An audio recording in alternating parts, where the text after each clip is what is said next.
Psychologue atypique, épisode 70. User avec plein de chiffres derrière, j'ai essayé de faire la somme et je crois que ça arrive à 41. Donc je vais taper user 41, écrit, ma dernière vidéo, dur de trouver un partenaire quand on a ce handicap.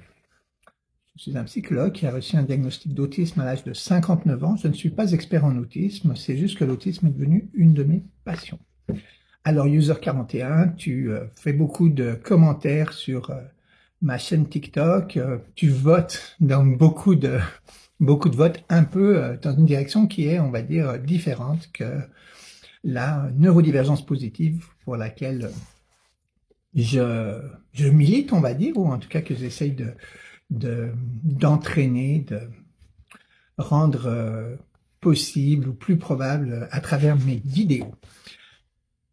Alors c'est vraiment dur d'avoir une relation intime qui marche sans reconnaître son autisme. Et c'est pour ça un petit peu que pour moi c'est très important de reconnaître l'autisme, parce que quand on reconnaît pas son autisme, on va sans cesse se retrouver coincé dans des relations dans lesquelles le partenaire neurotypique va systématiquement ne pas nous comprendre, parce qu'il va essayer de voir ça à la lumière de son fonctionnement à lui ou à elle, et ça va donc être une source d'incompréhension permanente, ce qui va faire que la personne autiste va très très souvent, ce qui n'est pas trop difficile pour elle, se refermer, se retirer, rentrer dans sa coquille.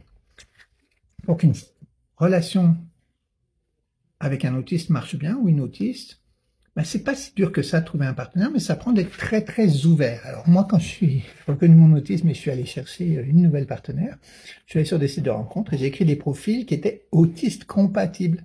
Tu disais le profil, si tu pensais à l'autisme, tu disais ah oui, lui il est autiste. Et j'ai pas mis dans le profil, mais dès que j'interagissais avec quelqu'un, la première chose que je disais, ben, c'est que je pense que je suis Asperger, mon fils aussi, et est-ce que tu es à l'aise avec ça? Est-ce que tu veux qu'on s'en parle?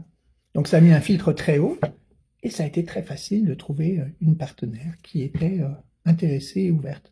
Alors, une fois qu'on a trouvé quelqu'un, ben, c'est évidemment juste le premier pas. Ensuite, il faut construire une relation qui fonctionne. Et là, le secret pour les autistes, mais en fait aussi pour les neurotypiques, sauf qu'ils ne le savent pas, eh bien, c'est d'avoir une relation extrêmement explicite.